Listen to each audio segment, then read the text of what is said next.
पढ़ाई और भी मज़ेदार हो जाए जब खुद अवस्थी सर पढ़ाएं। उनसे जुड़ने के लिए उनके चैनल को सब्सक्राइब करें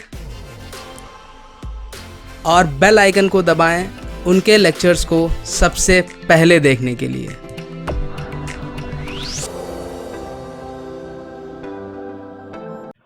Hello students, welcome back to your own YouTube channel KK Avasthi. I hope all of you are doing well, right?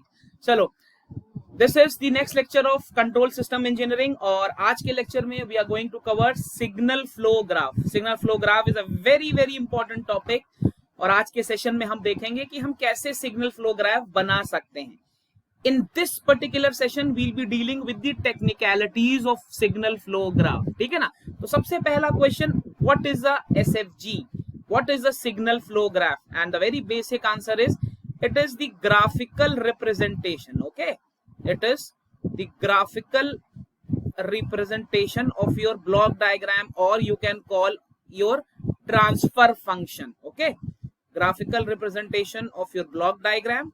And this is an easier method to find the overall transfer function. अगर आपको किसी control system का overall transfer function निकालना है बेटा, तो this SFG is a very easy method. Okay, overall transfer function निकालने का ये इजी मेथड है. ठीक है ना? क्या करते हैं इसमें, इस पर्टिकुलर मेथड में हमारे पास इक्वेशंस होती हैं, हम उन इक्वेशन से सिग्नल फ्लो ग्राफ बना सकते हैं, या हमारे पास ब्लॉक डायग्राम होता है और हम उस ब्लॉक डायग्राम को रिड्यूस करके भी सिग्नल फ्लो ग्राफ बना सकते हैं. तो देखो, सबसे इंपॉर्टेंट और सबसे पहली चीज जो सभी स्टूडेंट्स, सभी लर्नर्स को मालूम होनी चाहिए वो ये है कि मैं किसी इक्वेशन से ब्लॉक डायग्राम कैसे बनाऊं. तो इसके लिए मैं आपको कुछ इक्वेशंस दिखाता हूं और फिर उन इक्वेशन से हम एक सिग्नल फ्लो ग्राफ बनाएंगे. ठीक है ना? पहला स्टेप होता है इक्वेशन से सिग्नल फ्लो ग्राफ को बनाना. तो यहां पर मैं कुछ इक्वेशन लिख रहा हूं, ध्यान से देखिएगा. y2 is equal to a12 y1 plus a32 y3, right. y3 is equal to a23 y2 plus a43 y4. Then you have got y4. y4 is a24 y2 plus a34 y3. Then you have got y5. y5 is a25 y2 plus a45 y4 plus a55 y5. ठीक है ना? तो अब यहां पर देखो, आपको चार लीनियर इक्वेशंस दी हुई हैं.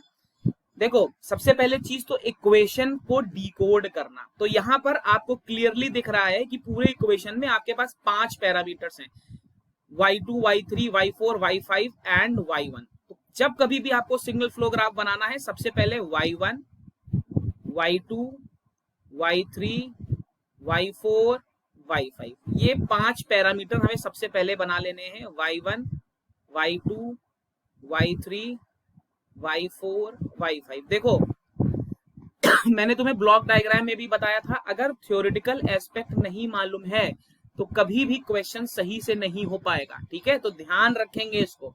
सबसे पहले जानेंगे कि SFG है क्या, उससे रिलेटेड टर्म्स कौन कौन से हैं, तभी हम ब्लॉक डायग्राम को SFG में कन्वर्ट कर पाएंगे. ठीक है? चलो, अब y2 कह रहा है, y2 इज a12 y1. ठीक है ना? तो y2 इज y1 के साथ जब a12 आ जाए, ठीक है, मैंने कर दिया. a12 is the gain. अभी मैं सभी टर्म्स समझाऊंगा, पहले ब्लॉक डायग्राम समझा दूं, फिर ब्लॉक डायग्राम से रिलेटेड सभी टर्म्स आपको समझाऊंगा. ठीक है ना? अच्छा, प्लस a32 y3, मतलब y2 को मैं y3 से भी पहुंच सकता हूं. कैसे पहुंच सकता हूं? a32 के टर्म्स. ठीक है ना? राइट है. अब y3 पे आते हैं. y3 पे मैं कैसे पहुंच सकता हूं? y2 से मैं पहुंच सकता हूं, दिस इज y2. y2 से मैं पहुंच सकता हूं a23 के टर्म्स में. y2 से मैं पहुंच सकता हूं a23 के साथ, और y4 से मैं पहुंच सकता हूं, ये मैंने y4 बनाया, y4 से मैं पहुंच सकता हूं a43 के साथ. ठीक है ना? तो मैं अब y3 तक पहुंच गया हूं. Next is y4. y4 पे कैसे पहुंच सकता हूं? y4 पे मैं पहुंच सकता हूं y2 से. ठीक है, मैं y2 से y4 पे आ गया, और आया कैसे? a24 से. मैं a24 से आ गया. I hope logic is pretty clear to all of you. ठीक है. दूसरा मैं y3 मैं y3 से भी पहुंच सकता हूं y4 पे। कैसे? A34 से। तो मैं y3 से y4 पे आ गया। कैसे आया? A34 से। ठीक है ना। अब y5 की बात करते हैं। y5 पे मैं कैसे आ सकता हूं? y2 से आ सकता हूं। तो ठीक है भाई, मैं y2 से y5 पे आ गया। कैसे आना था मेरे को? A25 से। मैं A25 से आ गया। A4 से मैं y5 पे आ सकता हूं। A4 से सॉरी y4 से मैं y5 पे आ सकता हूं। तो y4 से मैं y5 पे आ गया। कैसे आया? A45 से। ठीक है ना। और y5 से ही मैं y5 पे भी आ सकता हूं। तो दिस इज y5 से y5 पे आना थ्रू A55। सबसे इंपॉर्टेंट चीज है इसको डिकोड करना, इसको समझना। फिर से देखो, y1 को जब मैं A12 से मल्टीप्लाई कर रहा हूं तो मैं y2 पे पहुंच रहा हूं, राइट। और मैं y2 पे कैसे पहुंच सकता हूं? y3 को A32 से मल्टीप्लाई करके, y3 को A32 से मल्टीप्लाई करके। फिर y3 पे मैं कैसे पहुंच सकता था? A23, y2 से A23 लेके, y2 से A23 लेके मैं यहां से आ गया। और y4 से A43 लेके, y4 से A43 लेके यहां आ गया। फिर बात करते हैं y4 की। y4 पे कैसे पहुंच सकता हूं? y4 पे मैं पहुंच सकता हूं A24 से। देखिए A24, ठीक है ना। कैसे? y2 से। और मैं कैसे पहुंच सकता हूं? A34 y3 से। y3 से ये मैं पहुंच गया A34। ध्यान से देखेंगे ये वाला A34। फाइनली मेरे पास y5 था। y5 तक मैं कैसे पहुंच सकता था? y5 तक मेरे पास पहुंचने का रास्ता था y2 से। y2 से कैसे आऊंगा? y2 से आऊंगा A25 से। A25 से आ गया। y4 से आऊंगा A45 से। y4 से आऊंगा मैं A45 से आ गया। y5 पे मैं घूम के पहुंच सकता हूं। ठीक है। तो ये सारे लॉजिक हैं। चलो अब जरा मैं ये इसको थोड़ा सा रब कर दूं, क्योंकि मैं यहां पर आपको सभी टर्म समझाऊंगा जो रिलेटेड है। देखो, टर्मिनोलॉजी समझना बहुत जरूरी है सिग्नल फ्लो ग्राफ का। सबसे पहली चीज समझना क्या है कि what is the use of signal flow graph, why is it basically used. So I have already told you, a signal flow graph is nothing, इसको नोट कर लो, but a graphical representation of your block diagram, right. You have a block diagram and you can represent it graphically. देखिए, normally हम क्या करते हैं, अगर मेरे को ट्रांसफर फंक्शन बनाना होता है तो what we do, we reduce the block diagram, right. We reduce the block diagram and we keep on reducing it until we get our transfer function, that is CS upon RS। यही मेरा ultimate goal है। मेरे को यही निकालना होता है अपने ब्लॉक डायग्राम को रिड्यूस करके। ठीक है ना। लेकिन सिग्नल फ्लो ग्राफ में मेरा काम आसान हो जाता है। हम मेसन्स गेन फॉर्मूला यूज करते हैं जिससे डायरेक्टली ट्रांसफर फंक्शन निकाल सकते हैं। वो अगले सेशन में आपको बताऊंगा कि मेसन्स गेन फॉर्मूला क्या है, वहां से मैं कैसे डायरेक्टली CS अपॉन RS निकाल सकता हूं, कैसे मैं ब्लॉक्स को रिड्यूस कर सकता हूं। आज समझेंगे केवल टेक्निकल एस्पेक्ट कि सिग्नल फ्लो ग्राफ है क्या, उससे रिलेटेड टर्म्स क्या क्या आएंगे। देखो, अगर रिलेटेड टर्म्स नहीं आएंगे तो कुछ भी नहीं होगा। ठीक है। चलो अब एक एक टर्म की बात करते हैं। सबसे पहला और सबसे पॉपुलर टर्म जो हमें पढ़ना है दैट आर नोड्स। ओके, तो व्हाट आर नोड्स? हम नेटवर्क एनालिसिस पढ़ चुके हैं, आप सभी को नोड की बेसिक डेफिनेशन पता है। ठीक, nodes are nothing but they are the points, okay, which represent the variables. जो भी वेरिएबल्स हैं पूरे एसएफजी में, जितने भी वेरिएबल्स हैं, तो अगर आप इक्वेशन देखोगे, जो मैंने इक्वेशन लिखी थी, उन सभी इक्वेशन में these were the variables, right. y1, y2, y3, y4, y5, these were the variables. तो इन्हीं वेरिएबल्स को मैंने नोड्स बना दिया। तो जो भी वेरिएबल मेरे को दिखेंगे उनको ही मैं नोड बोलूंगा। ठीक है। The next term is branches. What are branches? Okay, branches are basically the path connecting nodes, okay, paths connecting nodes। मैं फिर बोल रहा हूं, बार बार बोल रहा हूं, नॉर्मली स्टूडेंट्स की ये मेंटल थिंकिंग होती है कि हम सीधे न्यूमेरिकल करेंगे और कर ले जाएंगे और कोई प्रॉब्लम नहीं होगी, बट ऐसा नहीं है। अगर आपको सारे टर्म्स मालूम है, अब मैं बोल रहा हूं फॉरवर्ड पाथ गेन, आपको मालूम ही नहीं कि फॉरवर्ड पाथ गेन क्या है, तो कैसे काम चल पाएगा। ठीक है ना। तो ध्यान रखेंगे, ये बहुत बहुत इंपॉर्टेंट है। The next is input node.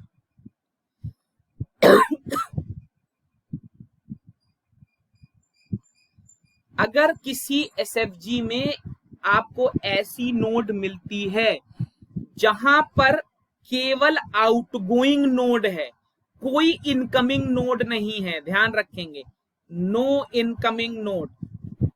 एक बार सेमेस्टर में क्वेश्चन आया था, आपको एसएफजी बना के दिया था और आपसे पूछा गया था मार्क दीज पॉइंट्स, तो पता होना चाहिए। और 2 नंबर के क्वेश्चन में भी पूछता है what is an input node.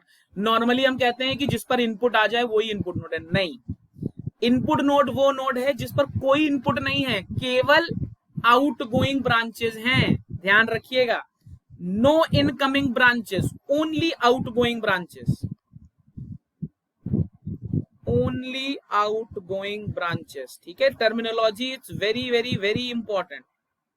चलो next is output node. Output node, तो भैया देखो इनपुट नोड कहां आई, यहां पर, ये आई मेरी इनपुट नोड। देखिए इस नोड पे क्या आपको कोई भी इनकमिंग ब्रांच दिख रही है? नहीं, केवल आउटगोइंग ब्रांच है, तो ये मेरी इनपुट नोड हो गई। आउटपुट नोड का मतलब इससे कोई भी ब्रांच बाहर नहीं निकलेगी, it will have only incoming branches, only incoming branches.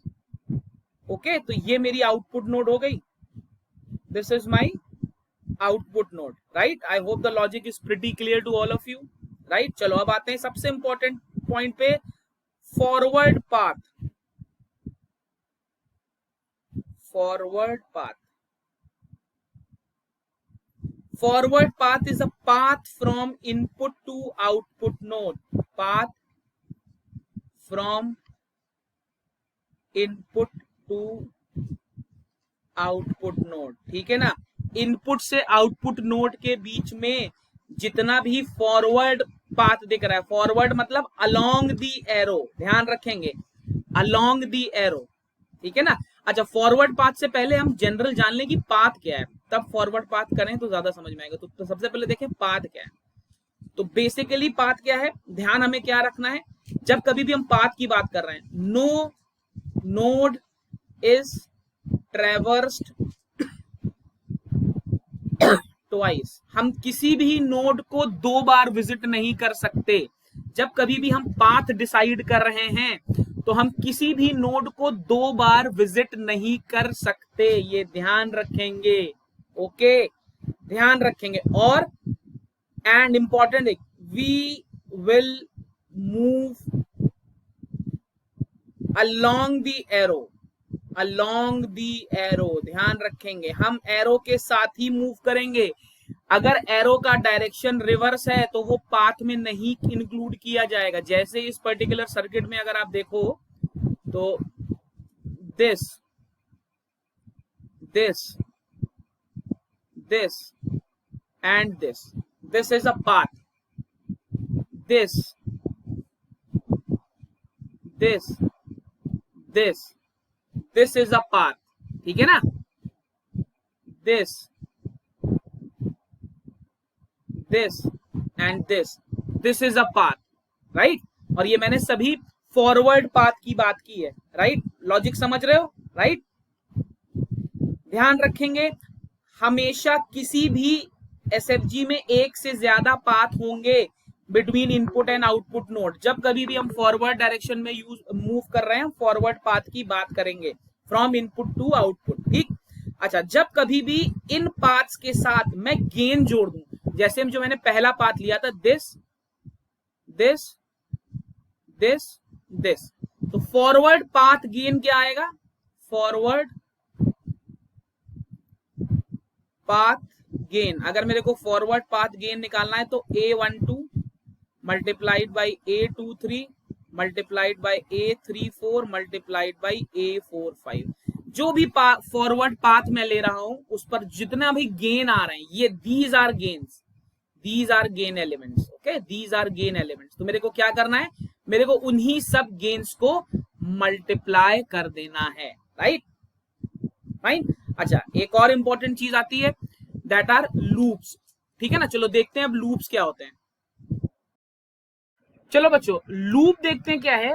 देखिए, अगर आपका कोई पाथ किसी नोड से स्टार्ट हो रहा है और फाइनली उसी नोड पर आकर खत्म हो रहा है, then we get a loop. जैसे अगर आप ध्यान से देखो y3 और y4 के बीच में, मैं यहाँ y3 बना रहा हूं या y4 बना रहा हूं, ठीक है ना, y3 y4, या आप ऐसे समझो, यस y3 y4, तो y3 y4 के बीच में आपके पास a43 ऐसे आ रहा है, a43, एंड फिर ये फाइनली जाके यहां पर खत्म हो रहा है, ठीक है ना। तो जब कभी भी ऐसा अरेंजमेंट दिखे जहां पर एक पाथ एक पॉइंट से, एक नोड से स्टार्ट हो रहा है और सेम नोड पर आके खत्म हो रहा है, आप इसको ऐसे भी अज्यूम कर सकते हो कि ये यहां से स्टार्ट हुआ, यहां से, और फाइनली यहां पर आकर एंड हो गया, ठीक है ना। When a path starts from a node and terminates on the same node, then a loop is formed. Okay, this is very important. हम बहुत सारे लूप एनालाइज करेंगे अभी आगे के सेशंस में। ऐसे ही जैसे पाथ के बाद पाथ गेन आता है, बिल्कुल वैसे ही लूप के बाद हम लूप गेन पढ़ते हैं। तो अगर इस लूप के गेन की बात करें तो y3 y4 के बीच में this was a34 and this was a43, तो लूप गेन कितना आ गया, a34 इंटू a43, ठीक है ना, ये मेरा लूप गेन आ गया, राइट। ऐसे ही सेल्फ लूप, एक होता है सेल्फ लूप, तो जरा ध्यान से देखो, एक ऐसा लूप जो एक ही नोड से स्टार्ट हो और खत्म हो जाए सेम नोड पर, एक ही ब्रांच आए जिसमें, ओके, एक ही ब्रांच आए। तो आप यहां पे देखो, this particular is loop is a self loop because it has only one branch, एक ही ब्रांच है, ठीक है ना। इसके साथ ही साथ we have got non touching loops, touching loops. तो नॉन टचिंग लूप्स अगर आप देखो तो ये लूप और ये loop, these are non-touching loops. If between two loops we don't have a common node, अगर दो loops के बीच में हमारे पास common node नहीं है, then we call those loops as non-touching nodes. ध्यान रखेंगे, right? I hope this is very very easy, ठीक है ना। तो ये वो सभी terms हैं जो SFG से related हैं, right? Node, branch, input node, output node, forward path gain, path, loop, loop gain, non touching node, self node. तो ये मैंने 8-10 पॉइंट आपको बताए। जब ये क्लियर होंगे तो अभी जब नेक्स्ट सेशन में हम ब्लॉक डायग्राम से एसएफजी बनाएंगे तो बहुत इजी हो जाएगा, ठीक है ना। अब उसके कुछ प्री रिक्विजिट्स देख लो कि कैसे कैसे कन्वर्जन होगा जब हम ब्लॉक डायग्राम को रिड्यूस करेंगे। सिर्फ बेसिक मैं आपको अभी बता देता हूं ताकि नेक्स्ट सेशन में फिर आपको कोई प्रॉब्लम ना हो। जैसे फॉर एग्जांपल मेरे पास एक समर है, राइट, ऐसा कुछ अरेंजमेंट है, दिस इज अ समर, और मेरे को जब ये बनाना होगा एसएफजी में तो ये कैसे कन्वर्ट हो जाएगा, this will be like this, this this this, मैंने समर को हटा दिया, राइट। ऐसे ही ये मेरे पास कोई एक टेक ऑफ पॉइंट है, this is a take off point, ठीक है ना। इस टेक ऑफ पॉइंट को जब मैं एसएफजी में बनाऊंगा तो I can draw it like this, okay. ये बाहर जाएगा, ये बाहर जाएगा, ऑब्वियसली टेक ऑफ पॉइंट है तो यहां से एक इनपुट आ रहा होगा, राइट। लॉजिक समझ रहे हो। टेक ऑफ पॉइंट को मैंने नोड में कन्वर्ट कर दिया। अगर मेरे पास कोई गेन ब्लॉक है, ये बहुत बेसिक सी चीजें हैं, बहुत ही बेसिक सी, आप ये मान के चलते हो कि ये तो आपको पता ही है, बट कभी कभी गलती हो जाती है। तो मैं क्या करूंगा, सिंपल एक एरो से इस गेन को रिप्रेजेंट कर दूंगा। ये हालांकि उतने इंपॉर्टेंट नहीं है, बहुत बेसिक से हैं, अंडरस्टूड है। गलती कहां पे होती है, गलती होती है बेटा जब मेरे पास एक समर है और मेरे पास एक टेक ऑफ पॉइंट है। अब होता क्या है, बहुत से बच्चे मेरे को हर बार व्हाट्सएप पे पिक्स भेजते हैं कि सर बुक में, या आपकी फेवरेट बुक, आप समझ गए होंगे मैं किस बुक की बात कर रहा हूँ, कि सर इसमें ये पॉइंट नहीं समझ में आया। तो इसका रीजन ये है, जब समर और टेक ऑफ पॉइंट एक साथ हैं तो आपके पास दो तरीके हैं इनको कन्वर्ट करने के। देखो पहला तरीका क्या है, मैं आपको दोनों तरीके बताता हूं। सबसे पहले आप दोनों को एक अलग अलग नोड मान सकते हो। मैं मान सकता हूं ये एक अलग नोड है और मैं मान सकता हूं ये एक अलग नोड है, ठीक है, कोई प्रॉब्लम नहीं है, दिस इज इजी। इसको यहां बना दिया, इसको यहां बना दिया, इस नोड पर मैं ऐसे चला गया, इसको ऐसे चला गया, इजी है, लॉजिकल है, ठीक है, पुराने पॉइंट की तरह है। दूसरा तरीका क्या है, मैं इन दोनों को, I mean this is separate nodes, these are separate nodes and then you have got a method जिसमें आप इन दोनों को एक ही नोड भी मान सकते हो। कंफ्यूजन यहीं से शुरू होता है, ठीक है। मैंने इनको एक नोड मान लिया भाई, ठीक है। एक्सक्यूज मी, यस, ये ठीक। अब ये वाला पॉइंट मैंने यहां बनाया और ये जो पॉइंट जा रहा था इसको मैंने ऐसे बना दिया, ठीक है ना। ये भी सही है, ऐसे भी आपको दिखेंगे बहुत सारे ब्लॉक डायग्राम, तो तब कंफ्यूज मत होना कि सर ये कैसे बनाया है, ठीक है। आई होप लॉजिक क्लियर है सभी को, राइट। ऐसे ही उल्टा भी हो सकता है भाई, यहाँ पे पहले समर था फिर आपके पास टेक ऑफ पॉइंट था, ऐसा भी हो सकता है पहले टेक ऑफ पॉइंट हो बाद में समर हो, बिल्कुल हो सकता है। ये टेक ऑफ पॉइंट है, ये समर है, टेक ऑफ पॉइंट से एक गेन ऐसे गया और समर पे एक गेन ऐसे आया, ये ऐसा अरेंजमेंट है। इस अरेंजमेंट को भी मैं दो तरीके से तोड़ सकता हूं। अगर मेरे को सेपरेट नोड बनाना है तो बहुत अच्छी बात है, ये तो बहुत ही आसान है। ये मैंने सेपरेट नोड बना लिया, राइट, ये मैंने सेपरेट नोड बना लिया, ये इजी है। और मैं दोनों को कंबाइंड भी कर सकता हूं, मैंने दोनों को कंबाइन कर दिया। यहाँ पर क्या है, ये है और यहां से मैंने टेक ऑफ पॉइंट पे, टेक ऑफ पॉइंट से बाहर जा रहा है तो मैंने टेक ऑफ पॉइंट से इसको बाहर ले लिया, राइट। लॉजिक क्लियर है, ठीक है ना। आई होप आप एरो समझ रहे हो, ठीक है ना। It's very easy, not at all difficult. अब जितने भी जो भी प्री रिक्विजिट है एसएफजी बनाने का, जो अच्छा एक और कॉन्सेप्ट है जिसमें हम डिफरेंशियल इक्वेशन को रिड्यूस करते हैं, वो आपके सिलेबस में है नहीं तो मैं बता नहीं रहा हूं, बाद में मैं क्वेश्चन एक करा दूंगा, ठीक है ना। ऐसा नहीं है, आपको डिफरेंशियल इक्वेशन भी दी जा सकती है और उस डिफरेंशियल इक्वेशन से आपको एसएफजी बनाना होता है। तो जब हम क्वेश्चन करेंगे तो एक क्वेश्चन डिफरेंशियल इक्वेशन पे करा दूंगा तो वहां पर वो कवर हो जाएगा, ठीक है ना। बाकी जितना मेथड है, जितना कोर कॉन्सेप्ट है एसएफजी का, जैसे मैंने ब्लॉक डायग्राम के लिए पहले आपको एक थ्योरेटिकल लेक्चर दिया था जिसमें सारे कॉन्सेप्ट थे, फिर एक न्यूमेरिकल लेक्चर दिया था, सेम थिंग गोज विद एसएफजी। ये एसएफजी का कॉन्सेप्चुअल लेक्चर है।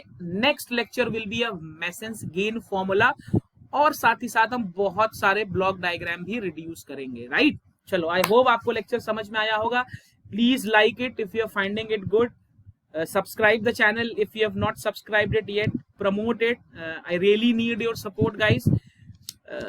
You are in third year now and you have seen network के भी lecture हैं, signal के भी हैं, DSP के भी हैं, control के भी हो जाएंगे। Very soon I am coming up with first year lecture, so I'll be needing all your support to promote these lectures. So please send the channel link to your juniors as well. In 1 year electronics engineering के सभी subjects from first year to third year, I mean all the difficult subjects I try to make lectures for, so that आप electronics में admission लो तो आपको कुछ और करने की जरूरत ना पड़े। Just subscribe KK Awasthi and you will be done, right. चलो, thank you very much for being a very patient audience. We shall catch up very soon with another exciting lecture. Thank you very much.